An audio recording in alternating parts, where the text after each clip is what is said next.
Orang cakap nak beli TV LG ni mahal lah Cikgu Luan. Harga RM5,000, RM6,000, RM11,000, RM10,000 pun ada Cikgu Luan. Tapi just nak bagi tahu kepada you guys, ada satu model yang Cikgu Luan sendiri beli. Korang boleh dapat serendah RM3,000 lah senang cakap. Okay? Yang ini adalah daripada model LG A1. To be specifically, yang ini adalah 48 inch punya model. Dia ada juga 55 inch, yang itulah yang akan menjadikan dia mahal. Tapi untuk saya punya adalah 48 inch. Which nanti kita akan bedah lah, adakah 48 inch ni kecil sangat ke, besar sangat ke, kemudian. Dan top feature dia for sure adalah OLED punya display. Memang tak payah sembang lah, color accuracy, brightness, memang dia sangat bright, memang dia sangat color accurate. Nak main game, nak buat video editing, memang ngam dengan TV ni. Dan daripada segi brightness nits dia sehingga 500 nits. Memang sakit mata kalau korang tengok movie ataupun main game waktu malam. Blast brightness 100%. Memang dia boleh menyinari korang punya bilik yang kecil ni, seolah-olah macam ada lampu lelap-lelap ataupun lampu disco. Itu kelebihan model ni lah. Dan dia dilengkapi juga dengan HDMI eARC. Dan dia dilengkapi dengan HDMI 2.0 sebanyak 3 connection lah. Tapi kelebihan dia juga, dia dilengkapi dengan HDR juga, which memang totally lawa. HDR dekat OLED ni memang paling lawa. This is where HDR tu kita akan nampak lebih jelas berbanding dengan panel-panel lain seperti IPS, TFT dan sebagainya. Dan dia tergolong dalam kategori premium punya TV, tapi dalam kategori premium, dia lah yang paling rendah. Kenapa dia paling rendah? Sebab yang ini hanyalah panel 60Hz sahaja. Tak macam LG C1 seperti contoh, dia ada up to 120Hz bersama dengan VRR, Variable Refresh Rate, untuk korang yang nak main game lah. Tapi LG A1 ni juga dia dapat prosesor yang paling laju untuk tahun itulah. Bermaksud kalau korang nak navigate kepada YouTube, korang nak buat web browser, ni semua memang rasa very snappy nak dibandingkan dengan model low to mid range even untuk TV LG sendiri. Saya pernah cuba, memang saya puas hatilah dengan speed LG A1 ni. Dan dia pun ada juga game optimizer. Bermaksud game ni pun sebenarnya sangat-sangat sesuai, bukan sekadar untuk korang nak main PS5 ataupun Xbox Series X, tapi kepada korang yang geng-geng PC yang nak screen besar dan korang nak input latency yang paling cepat. Dia punya latency dah macam gaming monitor guys. Dan TV ni juga pun ada Bluetooth connection when it comes to input seperti mouse and keyboard, ataupun korang nak connect korang punya Bluetooth speaker, Bluetooth headphone, Bluetooth earphone, semua boleh. Cumanya kekurangan OLED ni, dia memang body sangat berat lah. Walaupun TV ni hanyalah 48 inch, tetapi dia punya berat dia sehingga 15 kilogram. Itu pun itu perspektif kan. Saya rasa saya tak boleh nak angkat seorang, saya kena angkat 2 orang. Nak dibandingkan dengan TV 55 inch IPS display yang saya pernah beli sebelum ni, saya pun boleh angkat seorang sahaja. Yang ini memang korang tak boleh nak angkat seorang. Plus kalau korang tengok dari segi design dia memang sangat-sangat slim. Takut-takut kalau macam korang bawa seorang dan takut-takut dia terkelepit ke, dia OLED tu pecah dan sebagainya. So tidak digalakkan untuk korang alihkan seorang diri lah. Make sure ada seorang lagi untuk bantu korang letak TV korang lah. Dan design untuk LG A1 ni saya suka juga sebab dia bersifat kaki. Maksudnya dia kaki kiri kanan. Tapi kalau kita tengok dari segi design LG C1, dia punya stand tu kat tengah tu, which for me annoying, dan dia agak space consuming. Tapi for sure lah LG A1 ni pun akan ada lah VESA mount dan sebagainya. So boleh saja letak dekat dinding korang, tak ada isu. Dan for sure TV ni adalah smart TV yang mana OS dia adalah daripada web OS yang dimiliki oleh LG sendiri. So semua apps Netflix, Disney Plus, YouTube dan sebagainya akan ada dekat dalam this particular model. So daripada segi menu, macam biasa kita akan tekan bahagian setting. So kita boleh tengoklah setting-setting yang ini, dan korang boleh tengok ini adalah Magic Mouse punya cursor. Kita boleh pergi dekat ni lah, standard, picture, sound dan sebagainya. Saya biasa pergi kat all setting lah. Okay, daripada all setting ni lah yang kita akan nampak segala setting yang kita boleh nampak dekat bahagian kiri kita ni. Kita boleh hover, sama ada gunakan magic input macam ni, ataupun kita just boleh tekan butang lebih kurang macam ni. Tekan bawah, dia akan pergi. Okay. So ni picture mode yang mana biasanya saya akan letak on the standard mode, ataupun saya akan letak pada gaming mode. Okay, gaming mode ataupun game optimizer dipanggil, so that kita boleh dapat kurang audio latency pada kita punya input lah, seperti main game. Sound, so dalam ni pun ada juga option seperti korang boleh dapatkan output TV speaker, wired speaker, wireless speaker, sebab dia pun ada Bluetooth dia jugalah. Okay, so apa lagi option yang kita ada? Kalau kita tengok belakang ni, kita ada general, kita ada AI service, dia ada AI visual dengan AI sound juga. So banyaklah setting yang ada dalam ni. Dan juga kita boleh tengok dari segi connection wifi kita, sama ada dia LAN connection ataupun wifi connection pun okey juga, tak ada isu. Dan kalau kita tengok dari segi support, so dia ada juga when it comes to OLED care. Maksudnya manakala OLED ni memang boleh mampu terdedah kepada burn in. So kalau dia akan play on static image tu terlalu lama sangat, tapi yang ni makan tahun lah. So benda tu dia boleh self fixkan sendiri. Tapi orang cakap tak adalah berkesan sangat, tapi at least adalah cara dia kan. So ni option yang ada. Kemudian kita pun ada software update juga. So kalau kita tengok dari segi software yang saya ada sekarang ni adalah 033490, yang mana walaupun LG OLED ni dah masuk usia kedua kot kan, tetapi untuk tahun 2023 saya masih lagi dapat satu update. So nak cakap yang memang model ni memang very high end lah senang cakap. Okay. Satu lagi benda yang Cikgu Lon nak explore dari segi game optimizer mode, yang mana saya kena masuk dulu dalam Xbox saya yang menggunakan connection HDMI 2.0 lah. So bila kita dah masuk dalam Xbox, kita kena tekan butang input sini pun boleh, butang input kat sini. So kita akan dapat kita punya Xbox kat sini, so kita pun tekan kat situ. So kita cuba buka satu game nama dia Forza Horizon 5 untuk saya showcase sikit. So sekarang ni kita dah masuk dalam game. So let's say lah yang ni saya menggunakan game optimizer, yang mana kalau kita punya input ni kan, kalau saya tekan kanan, dia macam hampir instantaneous lah. Nak dibandingkan dengan kalau kita ambil satu mode, kalau kita pergi kat setting tu balik, yang ni kalau kita dah onkan game optimizer, dia akan keluar lah FPS, black stabilizer, low latency dan sebagainya. So saya nak tekan all setting kat bawah ni. Let's say lah kita ambil picture mode, yang ini HDR, kita just ambil vivid semata-mata. So korang dapati saya punya input lag tu dah lagi sedikit delay, nampak?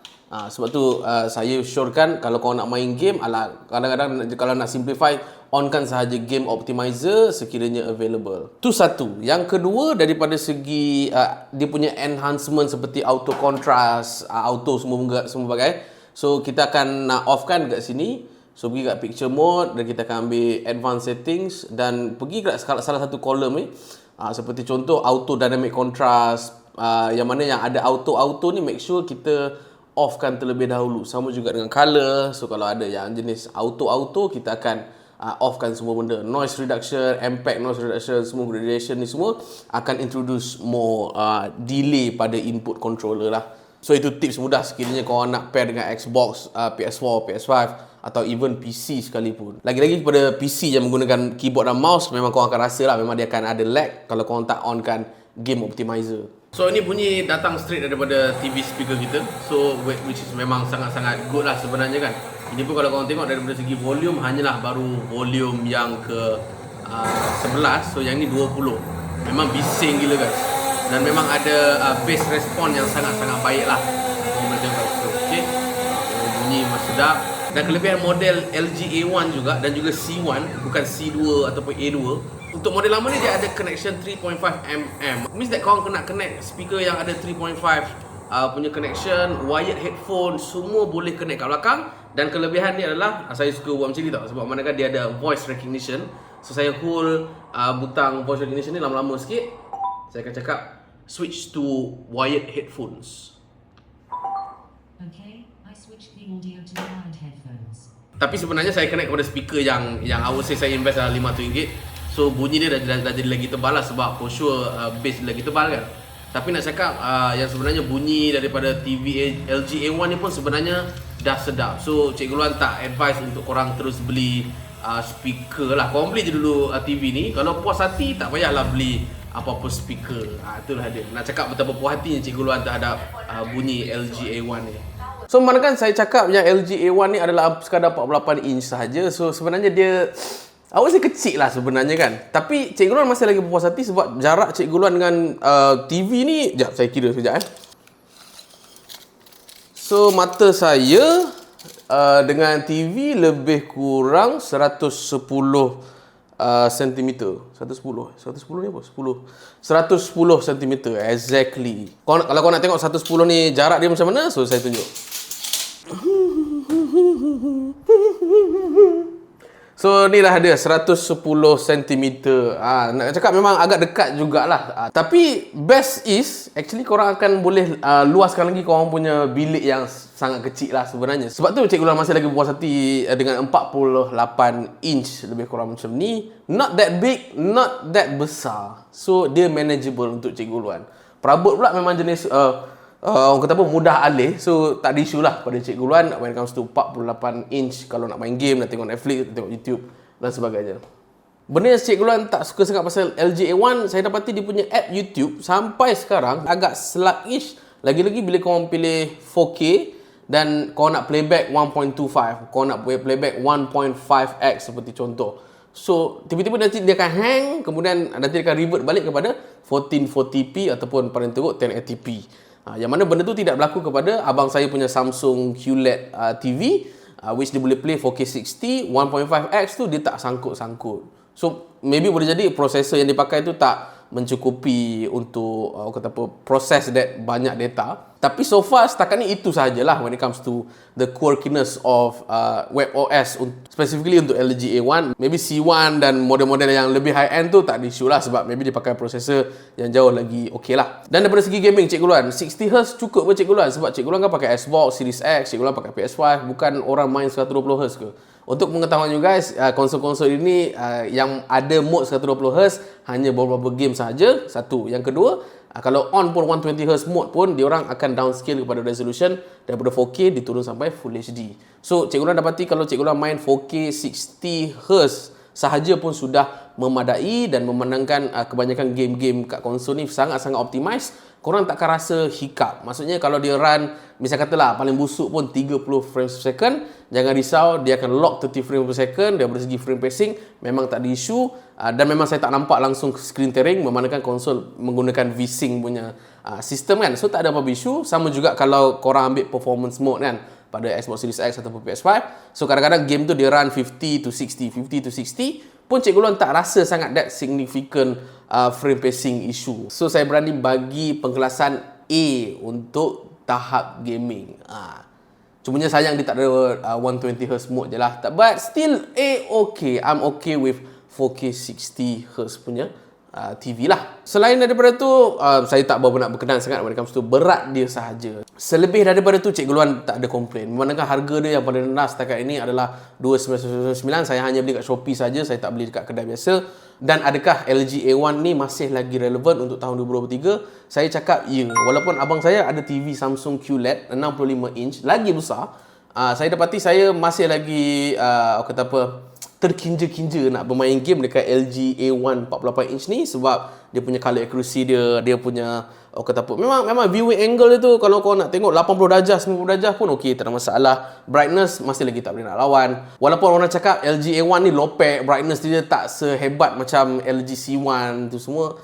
For me not entirely tu lah, sebab brightness dia tu dah tahap melampau lah for me. Melampau ni maksudnya memang cukup kuat. Apatah lagi kepada orang yang silau macam saya kan, okey lah tu kan.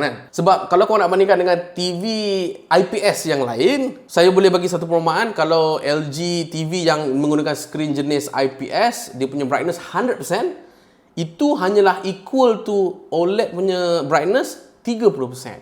Memang lain macam lah guys. Tak campur lagi pasal HDR seperti contoh. HDR dia memang sangat-sangat striking lah. Sebab saya memang struggle untuk identify apa beza HDR dan juga SDR punya content. Now bila ada TV OLED ni baru Cikgu Luan nampak, oh ni beza dia pada highlights dia daripada shadows dia dan sebagainya. So ya, itulah review saya pasal LG A1 yang mana saya dah gunakan hampir dekat setahun genap ataupun lebih sikit. So kalau you guys nak beli this particular product, saya akan lekatkan link pembelian dekat dalam video description saya. Buy now. Cikgu Luan yakin korang akan berpuas hati dengan TV ni.